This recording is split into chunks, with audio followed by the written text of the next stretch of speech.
স্বাস্থ্য সহকারী বা স্বাস্থ্যকর্মী পদে আপনারা যারা পরীক্ষা দেবেন তাদের জন্য আজকের এই ভিডিওতে থাকছে নিয়োগ পরীক্ষার প্রশ্ন, সাথে প্রশ্ন প্যাটার্ন কেমন হবে, এমসিকিউ নাকি রিটেন হবে, কোন কোন বই পড়তে হবে, কোথায় থেকে পড়তে হবে, কোন কোন টপিকস পড়লে ভালো প্রশ্ন কমন পাওয়া যাবে, এমসিকিউ পরীক্ষা হবে নাকি রিটেন পরীক্ষা হবে, বিস্তারিত বিষয়ে আলোচনা করা হবে। আশা করি ভিডিওটি প্রথম থেকে শেষ অবধি দেখবেন এবং চ্যানেলটি অবশ্যই সাবস্ক্রাইব করে রাখবেন। এখানে একটা কথা বলে রাখি, স্বল্প সময়ে ভালো একটা প্রস্তুতি নিতে চাইলে অবশ্যই প্রিভিয়াস কোশ্চেন ব্যাংক দেখার কোনো বিকল্প নেই। এই জন্য বলবো যে সিভিল সার্জন জব রিভিউ এই বইটি পিডিএফ আমাদের কাছ থেকে সংগ্রহ করে নিতে পারেন। এই পিডিএফে প্রায় 90 পেজ প্লাস এমসিকিউ এবং রিটেন পরীক্ষার প্রশ্নের সমাধান দেওয়া আছে বিভিন্ন জেলার। যদি আপনি পড়ে কভার করতে পারেন ভালো একটা আইডিয়া পাবেন। টোটাল পিডিএফটার প্রাইস 40 টাকা। যারা নিতে চান তারা এই নাম্বারে হোয়াটসঅ্যাপের মাধ্যমে যোগাযোগ করে পিডিএফটি সংগ্রহ করে নেবেন। এবার আসি, স্বাস্থ্য সহকারী পরীক্ষা সাধারণত 90 মিনিট সময় দেওয়া হয়। রিটেনের ক্ষেত্রে পরীক্ষার মার্ক থাকে 80 মার্ক। 80 মার্কের পরীক্ষায় 90 মিনিট সময় দেওয়া হয়।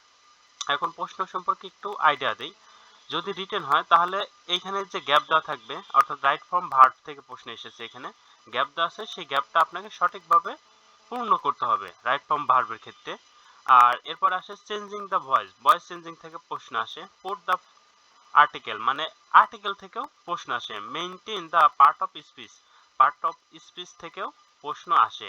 Write the correct preposition, correct preposition বসাতে হবে, সেটা থেকে একটা প্রশ্ন আসে। আর একটা প্যারাগ্রাফ আসে ইপিআই সম্পর্কিত অথবা যে কোনো বিষয় সম্পর্কিত একটা প্যারাগ্রাফ থাকতে পারে। ট্রান্সলেশন থাকে। এরপরে আপনার এক কথায় প্রশ্ন থাকে, এক কথায় উত্তর করতে হবে, এরকম সাধারণ জ্ঞান থাকে কিছু। আর বাংলা থেকে প্রশ্ন থাকে, সাথে গণিত থাকে। গণিত মানে এই চারটা টপিক থেকেই কিন্তু প্রশ্ন আসে আপনাদের। তাহলে রিটেনের ক্ষেত্রে বাংলা, ইংরেজি, গণিত, সাধারণ জ্ঞান এই চারটা টপিক থেকেই প্রশ্ন আসবে। আর এখন দেখুন, এটা স্বাস্থ্য সহকারী পরীক্ষার প্রশ্ন, এটা হলো রিটেন পরীক্ষার প্রশ্ন। স্বাস্থ্য সহকারী, এটাও স্বাস্থ্য সহকারী প্রশ্ন, এটা হলো এমসিকিউ পরীক্ষার প্রশ্ন। রিটেনে 90 মিনিট সময় দেওয়া হয়, মার্ক থাকে 80। এবং স্বাস্থ্য সহকারী এমসিকিউ পরীক্ষায় এখানেও 80 মার্কের পরীক্ষা হয়, 1.5 ঘন্টা সময় দেওয়া হয়, অর্থাৎ 90 মিনিটই সময় দেওয়া হয়। এখানে কিন্তু বাংলা, ইংরেজি, গণিত, সাধারণ জ্ঞান, মানে এমসিকিউতেও চারটা টপিক্স থেকে প্রশ্ন আসবে, মানে চারটা বিষয়ের উপর থেকে। রিটেনেও চারটা বিষয়ের উপর থেকে, সেটা বাংলা, ইংরেজি, গণিত, সাধারণ জ্ঞান, এই চারটা বিষয়ের উপর থেকেই প্রশ্ন আসবে। আপনাকে কিন্তু এই চারটা বিষয় পড়ে যেতে হবে, যে কোনো বই থেকে পড়তে পারেন অথবা আমাদের পিডিএফ গুলো থেকেও পড়ে যেতে পারেন। এখন কথা হলো আপনারা কি কি পড়বেন। আপনাদের পড়তে হবে বাংলা, ইংরেজি, গণিত, সাধারণ জ্ঞান, সাথে প্রিভিয়াস কোশ্চেন ব্যাংক। এই চারটা টপিক, মানে এই পাঁচটা টপিক যদি আপনি ভালো করে আয়ত্ত করে যেতে পারেন, ইনশাল্লাহ অবশ্যই আপনার চাকরি হবে।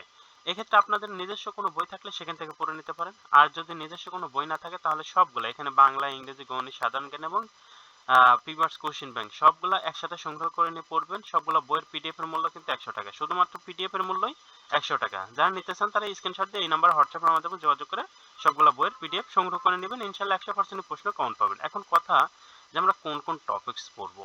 বাংলার জন্য সন্ধি, সমাস, বিপরীত শব্দ, এক কথায় প্রকাশ, বানান, বাগধারা, সমার্থক শব্দ, কারক, সাহিত্য, এই টপিকসগুলো ভালো করে গুরুত্ব দিয়ে পড়বেন আমাদের পিডিএফ থেকে অথবা আপনাদের নিজস্ব বই থেকে। ইংরেজির জন্য item, phrase, voice, gender, number, narration, changing sentence, translation, preposition, article, right form of verb, এই টপিকগুলো ভালো করে পড়বেন আমাদের পিডিএফ থেকে অথবা আপনাদের যদি বই থাকে সেখান থেকে।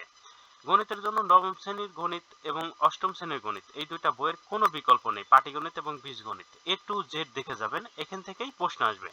আর সাধারণ জ্ঞানের ক্ষেত্রে আপনার প্রিভিয়াস কোশ্চেন ব্যাংক পড়লেই হবে, এর বাইরে আর কিছু পড়ার দরকার নেই। সাথে সাম্প্রতিক সাধারণ জ্ঞানগুলো পড়ে গেলেই চলবে। আশা করি এই টপিকগুলো যদি ভালো করে শেষ করেন অবশ্যই আপনি পরীক্ষায় টিকতে পারবেন। এখন কথা যে আপনাদের পরীক্ষায় এমসিকিউ নাকি রিটার্ন হবে। আসলে অ্যাডমিট যদি প্রকাশ না হয় তার আগে কখনোই বলা সম্ভব না যে এমসিকিউ নাকি রিটার্ন হবে। এই জন্য আপনাদের পরীক্ষার অনেক আগ থেকে পড়তে হবে। আপনি যেদিন আবেদন করছেন সেদিন থেকেই পড়াশোনা শুরু করবেন অথবা তার আগে থেকে পড়াশোনা শুরু করবেন, কারণ যাদের চাকরি দরকার তাদের অনেক আগে থেকেই পড়াশোনা করতে হবে। অ্যাডমিট ছাড়ার পরে যদি আপনি পড়তে যান তাহলে পড়ে শেষও করতে পারবেন না, আপনার চাকরিও হবে না। সেক্ষেত্রে আপনাকে এমসিকিউ এবং রিটেন উভয়েরই প্রস্তুতি নিতে হবে। রিটেন আসলে রিটেন, এমসিকিউ আসলে এমসিকিউ, তবে আপনার উভয়েরই প্রস্তুতি নিতে হবে। সেক্ষেত্রে আপনারা সবগুলো বইয়ের পিডিএফ সংগ্রহ করে নিয়ে পড়তে পারেন।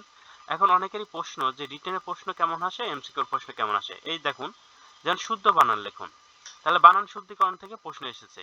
এখানে কিন্তু ওই একই বেশি কথা বলে যে এক কথা লিখুন, এখানে কিন্তু এক কথা থেকেই প্রশ্ন আসছে। অবার্সেন শব্দের অর্থ কি? প্রাচীন, আমরা জানি। এই যে প্রশ্নগুলা দেখুন যে এখানেও যে টপিকগুলো, যেমন এটা এক কথা প্রকাশ থেকে এসেছে, এখানেও কিন্তু এক কথা প্রকাশ থেকে প্রশ্ন আছে। তাহলে আপনাদের টপিক কিন্তু সেম, কিন্তু এখানে অপশন 4টা দেওয়া থাকে, তার মধ্যে একটা অপশন বেছে নিতে হবে। এখানে কোনো অপশন দেওয়া থাকে না, আপনাকে সোজাসুজি মুখস্থ লিখে আসতে হবে। যেমন সন্ধি বিচ্ছেদ করুন, এখানেও সন্ধি থেকে প্রশ্ন আছে, মানে এমসিকিউ তেও সন্ধি থেকে প্রশ্ন আসবে, রিটেনেও সন্ধি থেকে প্রশ্ন আসবে। তবে একটা জিনিস, স্বাস্থ্য সহকারী রিটেনের এটা সিলেবাসটা ছোট, আর এমসিকিউর সিলেবাসটা অনেক বড়, অনেক বেশি পড়তে হবে। আপনি যদি প্রিভিয়াস কোশ্চেন ব্যাংকও পড়ে যান তাহলে রিটেনে টেকা পসিবল, কিন্তু এমসিকিউতে টিকা পসিবল না। এমসিকিউতে কিন্তু আপনাকে বিস্তারিত পড়তে হবে, বিস্তারিত পড়ে গেলে তবেই আপনি পরীক্ষায় টিকতে পারবেন। এখন আপনারা যদি চান যে আপনাদের আলাদা আলাদা প্রশ্ন সলিউশন একটা ভিডিও তৈরি করি, যেমন স্বাস্থ্য সহকারী রিটেনের প্রশ্ন একটা আলাদা সলিউশন তৈরি করলাম, ভিডিও তৈরি করলাম, আর এমসিকিউর জন্য আলাদা একটা ভিডিও তৈরি করলাম মানে উত্তর সহ, তাহলে এই বিষয়টা যাদের দরকার তারা অবশ্যই কমেন্ট বক্সে কমেন্ট করে জানাবেন। পরবর্তী ভিডিওতে আমরা অবশ্যই আপনাদের এভাবে আলাদা আলাদা ভিডিও দেওয়ার চেষ্টা করব। আর আজকের ভিডিও এখানে শেষ করছি। যদি আপনাদের কোনো প্রশ্ন থাকে অবশ্যই কমেন্ট বক্সে কমেন্ট করে জানাবেন, আপনাদের উত্তর দেওয়ার চেষ্টা করবো। আর চ্যানেলটি সাবস্ক্রাইব করে আমাদের পাশে থাকবেন। আল্লাহ হাফেজ।